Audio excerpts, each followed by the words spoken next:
moving back to Colorado. It's 2013. Apa itu ganja?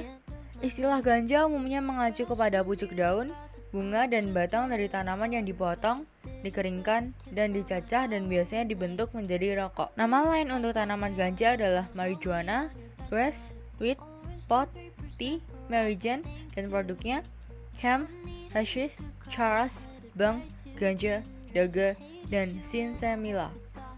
Ada 3 spesies ganja, yaitu Cannabis sativa, Cannabis indica, dan Cannabis ruderalis. 1. Cannabis sativa. Cannabis sativa adalah spesies cannabis yang memiliki pohon paling tinggi, yang tingginya bisa mencapai 4-5 meter dengan ruas daun yang panjang dan bercabang. 2. Cannabis indica. Cannabis indica memiliki pohon yang lebih pendek dari sativa dan lebih tinggi dari ruderalis. Cannabis indica memiliki ruas daun yang lebih lebar dan sering ditanam di dalam ruangan. Cannabis indica memiliki pertumbuhan lebih cepat dari cannabis sativa. 3. Cannabis ruderalis. Yang benar-benar membedakan ruderalis dengan siklus pembungaannya yang diinduksi sesuai dengan kematangannya alih-alih diaktifkan oleh penyinaran seperti varietas indica dan sativa. Pengelompokannya. Ganja termasuk dalam narkotika golongan 1. Hal ini tertuang dalam Undang-Undang Nomor 35 Tahun 2009 tentang narkotika yang memasukkan ganja ke dalam narkotika golongan 1. Apakah ganja dilarang atau tidak?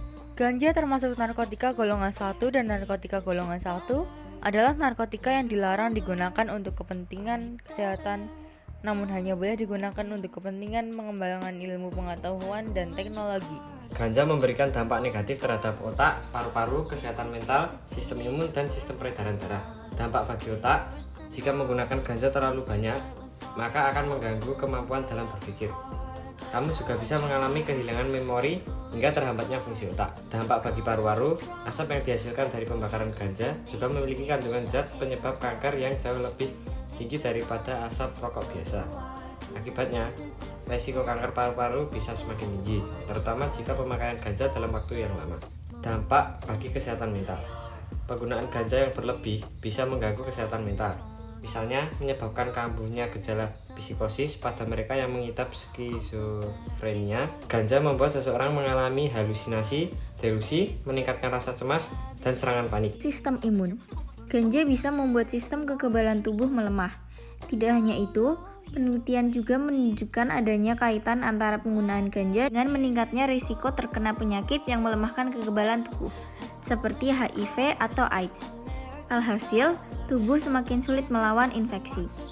Sistem peredaran darah. Nyatanya, detak jantung meningkat beberapa saat setelah kamu menghisap ganja. Efek ganja bisa berlangsung sampai 3 jam. Hal ini membahayakan bagi mereka yang mengidap penderita penyakit jantung dan menyebabkan resiko serangan jantung. Selain itu, ganja juga menyebabkan tekanan darah naik dan membuat mata menjadi merah karena pembuluh darah melebar. Upaya yang dapat dilakukan untuk menjauhkan diri dari penyalahgunaan zat adiktif. Yang pertama, menjauhi zat psikotropika dan tidak mencoba untuk mengkonsumsinya. Tidak bergaul dengan pemakai ataupun pengedar zat psikotropika. Mengikuti penyuluhan dan seminar tentang narkotika agar dapat membentengi diri dari penyalahgunaan psikotropika. Yang terakhir, menyibukkan diri dengan hal-hal yang bersifat positif.